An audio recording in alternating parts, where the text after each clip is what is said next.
Let's take a look at the internal environment. Organizations are groups of people working together for a common purpose. They're created to produce products or services for customers using their resources. The internal environment includes the factors that affect its performance from within.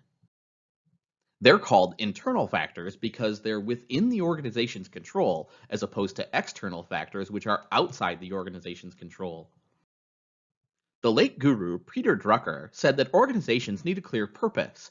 What's the ultimate shared purpose? The organization's mission is its purpose or reason for being. It states why the firm exists and what greater good it serves. What do you do? Here's who we are, and here's what we do, and here's how we differ from our competitors. The mission is an expression of the ends the organization strives to attain. The other internal environment factors are considered the means to achieve the ends.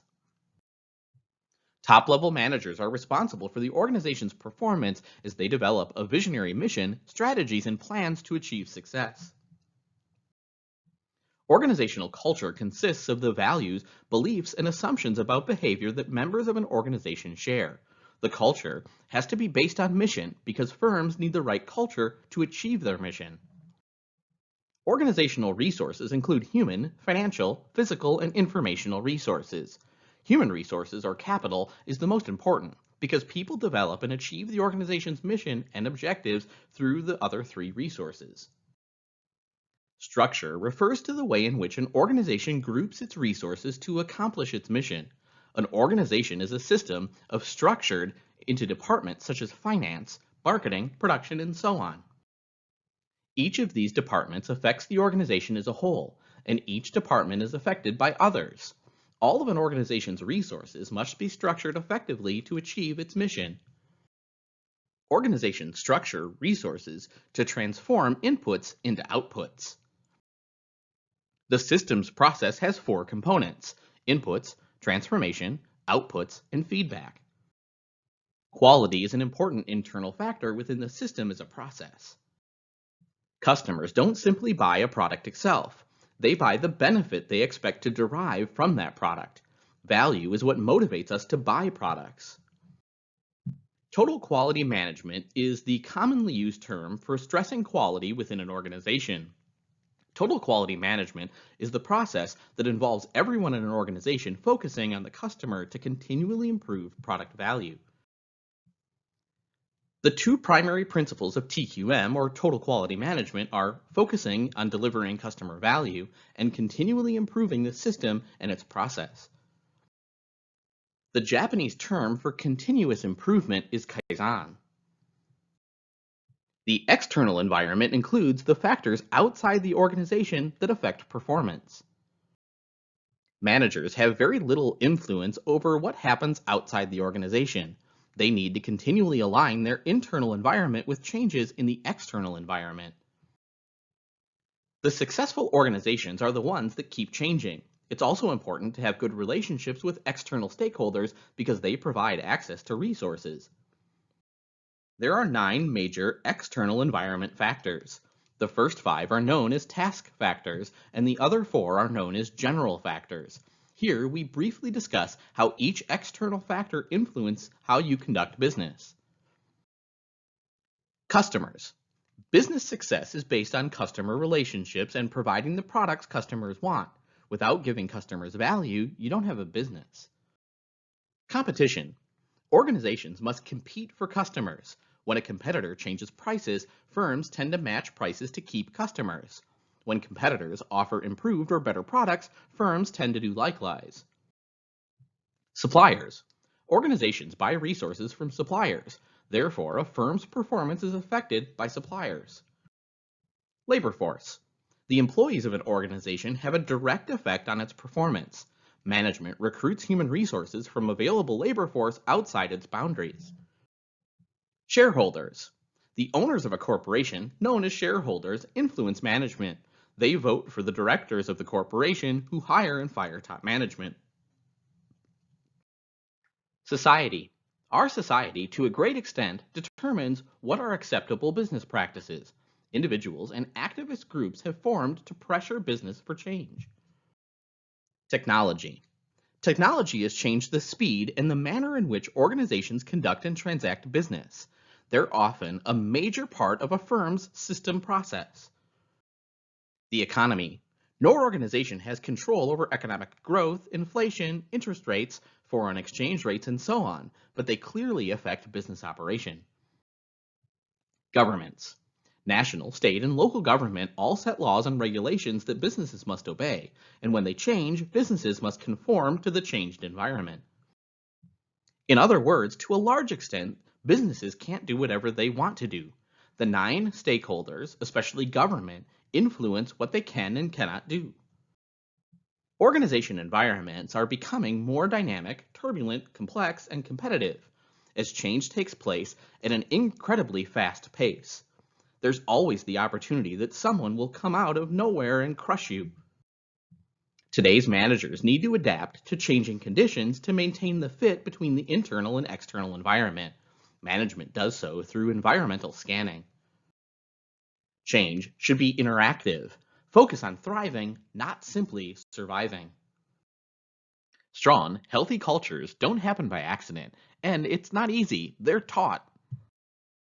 Symbolic leaders articulate a vision for an organization and reinforce the culture through slogans, symbols, and ceremonies. Organizational culture can be managed by drawing continual attention to its 6 artifacts. If any of these artifacts of a strong, healthy culture are missing or weak, top management can work to strengthen the culture. Organizational cultures often need to be changed to ensure that organizations succeed. However, changing cultures isn't easy.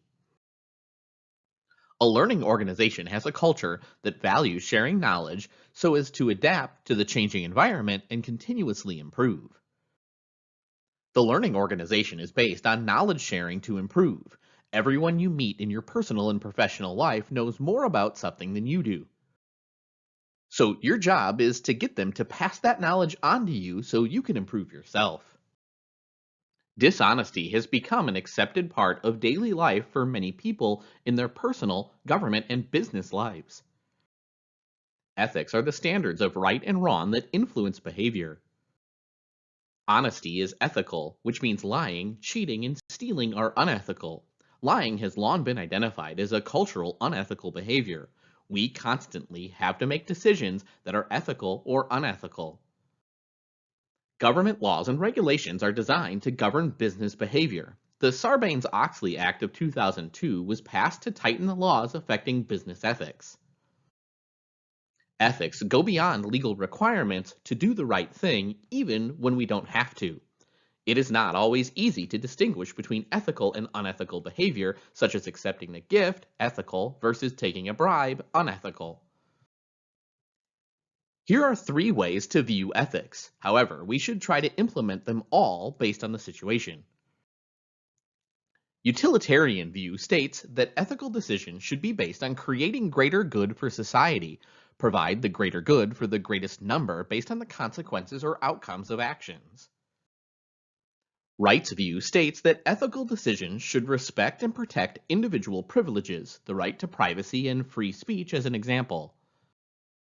Justice view states that ethical decisions should be made to treat everyone fairly and impartially.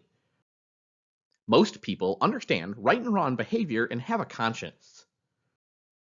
We respond to incentives and can usually be manipulated to behave ethically or unethically if we find the right incentive. Few people see themselves as unethical. We all want to view ourselves in a positive manner. Justification protects our self-concept so that we don't feel bad. It's important to understand how subtly unethical behavior can take hold of you. The things we do repeatedly determine our character. If we're going to make business more ethical, we have to start with ourselves. We can all develop our ethical character. Following are some guides that will help you make the right decisions. Are you familiar with the Jewish and Christian biblical golden rule? Do unto others as you want them to do unto you, or don't do anything to anyone that you would not want someone to do to you. Rotary International has a motto, service above self. This is a great motto to live by because helping others, as opposed to what can you do for me, mentally will improve relationships. Under the stakeholders approach to ethics, when making decisions, you try to create a win win situation for all relevant stakeholders so that everyone benefits from the decision. Before you act, use an ethical guide to discern if the behavior is ethical or not. If you're unsure whether a decision is ethical, talk to your boss, higher level managers, and other people with high ethical standards. Research shows that making a decision without using an ethical guide leads to less ethical choices. Using ethical guides at the point of making a decision helps you keep honest. If you want to maintain or improve your relationships, be ethical. An organization's ethics are based on the collective behavior of its employees. If each individual is ethical, the organization will be ethical. It's management's job to ensure that everyone in the firm uses ethical behavior. Codes of ethics state the importance of conducting business in an ethical manner and provide moral standard guidelines, do's and don'ts for ethical behavior. Managers are ultimately responsible for the behavior of their employees, and they need to lead by setting an ethical example. If employees are rewarded rather than punished for their unethical behavior, or if managers know about it and do nothing, both employees and managers are more likely to engage in unethical business practice. As a means of enforcing ethical behavior, employees should be encouraged to become internal whistleblowers. Whistleblowing occurs when employees expose what they believe to be unethical behavior by their fellow employees. Whistleblowing should begin internally and information should go up the chain of command. The FCPA law bars US based or US listed companies from bribing foreign officials in exchange for business and requires them to keep accurate books and records. Thus, global companies need to clarify the difference in their codes of ethics. Ethics and social responsibility are closely related, as being socially responsible is going beyond legal and economic obligation to do the right things and acting in ways that benefit stakeholders and society. Social responsibility is often called corporate social responsibility. SR is about doing good and doing no harm in relationships with stakeholders. Today, business is expected to improve the general welfare of society. Major corporations are expected to help solve the world's most challenging problems. There is growth in the number of social entrepreneurs who combine their concern for social issues with their desire for financial reward. Social entrepreneurs create social enterprises or hybrid organizations. Hybrid organizations pursue a social mission and sustain their operations through commercial activity through the integration of social enterprises. The dual social and profit mission drives wise social performance. B Corps, or benefit corporations, are a new type of company that uses the power of business to solve social and environmental problems. B Corp is a title given to companies that meet the certification requirement. Companies must provide employees with safe working conditions and with adequate pay and benefits. The company must compete fairly with competitors. Virtually all Fortune 500 companies have formal CSR programs. Corporations are even measuring and assessing how they'll meet their SR goals. The measurements are commonly called Corporate Social Performance or CSP. Clearly, in today's society, the question is not whether business should be socially responsible, but at what level of corporate social responsibility the business should operate. The levels of CSR are legal, ethical, and benevolent. However, a firm can be between levels or be on different levels for different issues. Legal corporate social responsibility focuses on maximizing profits while obeying the law. Ethical corporate social responsibility focuses on profitability and doing what's right, just, and fair. Benevolent corporate social responsibility focuses on profitability and helping society through philanthropy. Let's face it, a company can't be benevolent if it's not making a profit, and you can't give away profits you don't make. Although firms have an overall guiding commitment to corporate social responsibility, the level of CSR can and does vary based on individual issues. However, each issue requires analysis, risk and reward considerations, and knowledge. Sustainability is meeting the needs of the present world without compromising the future. Society expects sustainability and for managers to use resources responsibly, protect the environment, minimize the amount we consume, recycle and reuse the goods we use, and eliminate toxins that harm people. Thus, including sustainability in managing the business is being socially responsible. Responsible leaders assess how to design products that will take advantage of the current environmental situation and how well a company's products perform with renewable resources. Corporations are accepting the environment as an important external stakeholder. The use of renewable energy is on the increase, and sustainability standards are becoming the standard. Corporate sustainability requires managers to simultaneously address widely diverging but interconnected concern for the natural environment, social welfare, and economic prosperity of the firm. Sustainability issues influence activities in the business world as organizations work to reduce their environmental impact. Some societal entrepreneurs are very interested in environmental issues and are starting businesses to help large companies become more sustainable. Sustainability management is important, and a new corporate title has emerged: Chief Sustainability Officer. These CSOs are in charge of a corporation's environmental program. Nearly all of the world's largest companies have a sustainability officer.